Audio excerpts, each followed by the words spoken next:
గ్రామంలో ఇంకా ఎక్కడైనా రోడ్లు లేకపోతే, గ్రామంలో మరుగుదొడ్డు లేకపోయినా, గ్రామంలో ఎక్కడన్నా వీద్యపో లేకపోయినా, గ్రామంలో ఎలాంటి చిన్న సమస్యలు స్కూల్ బిల్డింగ్ అని అన్ని కూడా పూర్తి చేసే బాధ్యత నేను తీసుకుంటానని చెప్పి నేను మీకు తెలియజేస్తున్నా. అదే మరి మండల కాంప్లెక్స్ కోసం 3 కోట్లు ఇస్తే అది కూడా పెండింగ్ పెట్టి కూర్చున్నారు. నేను వస్తానే మళ్ళా అది కూడా పూర్తి చేస్తాను. అన్ని పనులు మనమే చేశాం. చిన్న పనులు కూడా వీళ్ళు చేయలేకుండా మధ్యలో వదిలిపెట్టే పరిస్థితికి వచ్చారు. అది కూడా పూర్తి చేస్తాం.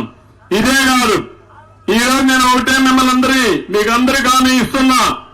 కుప్పంలో రౌడీజం జరుగుతా ఉందా లేదా? జరుగుతా ఉందా లేదా అడుగుతున్నా.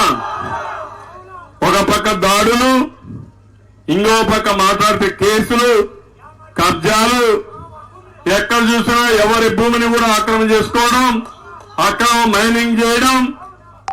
ఏంటి హింస అని అడుగుతున్నా. ఎప్పుడన్నా మనం చూసాం కుప్పంలో గొడవలు అనేది మనకు తెలుసా అని మిమ్మల్ని అడుగుతున్నా. కుప్పానికి ఒక మంచి పేరుంది. ఆ మంచి పేరు ఒక ప్రశాంతమైన ప్రాంతం ఈ కుప్పం. గొడవలు తెలియని ప్రాంతం ఈ కుప్పం. మొన్న మీరు చూస్తే ఇక్కడ వెంకటాపురంలో జడ్పీటీసీ ప్రవర్తించిన తీరు మీరు చూశారు. అంటే వీళ్ళకి ఇప్పుడు అధికారం వచ్చి లైసెన్స్ ఇచ్చారు, ఊర్ల మీద పడిపోయారు. అంటే ఎట్ట తయారయ్యారంటే దేవుడెద్దు ఉండేది ఆంబోతు మారిగా, అలాంటి ఆంబోతులు తయారయ్యారు. ఊరికొకడు ఒకటే చెప్తున్నా, ఆంబోతుల్ని ఎక్కడ అణిచివేయాలని అణిచివేస్తాను తప్ప వదిలిపెట్టని హెచ్చరిస్తున్నా.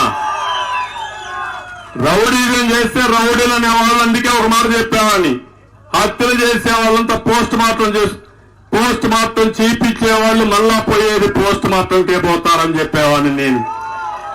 అలాంటి ముఠా కక్షల్ని పూర్తిగా నిర్మూలించిన పార్టీ తెలుగుదేశం పార్టీ. రౌడీల గుండెల్లో రైళ్లు పరిగెత్తించిన పార్టీ తెలుగుదేశం పార్టీ. ఆ రౌడీలను అణిచివేసింది ఇదే పోలీసు వ్యవస్థ. ఈ రోజు ఆ పోలీసు వ్యవస్థ ఆ రౌడీలకి వంతబాడే పరిస్థితికి వచ్చారు. ఇదే గుర్తుపెట్టుకోవాలి. యథా రాజా తదా ప్రజ. ముఖ్యమంత్రి చెడు వ్యక్తి అయితే కిందన కూడా అట్లే తయారవుతారు, గ్రామంలో కూడా మరి తయారవుతారు. ఇప్పుడు అంటున్నారు ఆయన, ఎమ్మెల్యేలంతా కూడా చెడిపోయారు, అందరు ఎమ్మెల్యేలు మార్చేస్తా, నేను పతివ్రత అయిపోతానంటున్నాడు. నేను అడుగుతున్నా, ఎమ్మెల్యేలు మారిస్తే మారదు.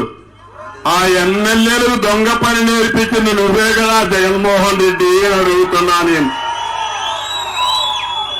నువ్వు సహకరించకపోతే ఇక్కడ రౌడీని చేస్తాడా అని అడుగుతున్నా. నువ్వు సహకరించకపోతే నీ కాన్స్టిట్యున్సీ ఇన్ఛార్జి మైనింగ్ లో దోపిడీ చేసే ధైర్యం ఉందా అని అడుగుతున్నా. నీ సహకారం లేకపోతే నీ మంత్రి ఇక్కడ మైనింగ్ దొంగ వ్యాపారం చేస్తే నీకు ధైర్యం ఉంటే టికెట్ ఇవ్వమని,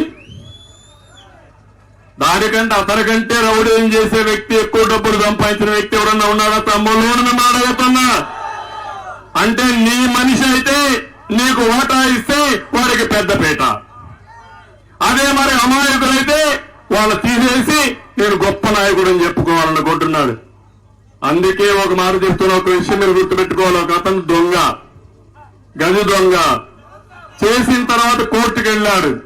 కడాన మరణ శిక్ష చేశారు అతనికి. మరణ శిక్ష చేస్తే అప్పుడు చివరి కోరిక ఊరుకోమన్నారు. కోరుకోమంటే మా తల్లిని పిలిపించమన్నాడు. తల్లిని పిలిపించారు. పిలిపిస్తే చూస్తారేమో అనుకున్నారు, గట్టిగా పట్టుకుని కొరికేశాడు. ఏంటయ్యా కొరిగావు, నువ్వేదో అభిమానం ఉందనుకున్నావు. కాదు సార్, నాకుగా శిక్ష చేయాల్సింది ఈవిడికి వేయాలా? నేను ఒక తప్పు చేసినప్పుడు నన్ను కొట్టి తప్పు చేశావు అనుంటే నేను మారేవాడిని. నేను తప్పు చేస్తే నన్ను చూసి ఆనందపడి బాగా చేశావు ఇంకా తెమ్మని నన్ను ప్రోత్సహించింది. అందుకే నేను దొంగ పని చేశాను. నా తప్పులకు కారణం నా తల్లి అని చెప్పానంటే, అదే వారి ఎమ్మెల్యేల తప్పులకు కారణం ఎవరు తమ్ముళ్ళు? ఎవరు కారణం? మారాల్సింది ఎవరు? ఎవరు మారాలి?